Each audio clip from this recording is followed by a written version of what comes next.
Hello students. आज की video में हम सीखेंगे संस्कृत में कुछ पशु पक्षियों के शब्द। घोड़ा हिनहिनाता है, इसे संस्कृत में कहेंगे अश्व वेशते। कौवा काव काव करता है, काकः कायति। हाथी चिंघाड़ता है, गजा व्रिहति। मेंढक टर्राता है, दरदुरा रोवति। बिल्ली म्याऊं करती है, विडालन सीवती।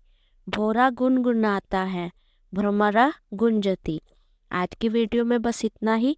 संस्कृत को आसानी से सीखने के लिए संस्कृत मेड सिंपल को सब्सक्राइब करें।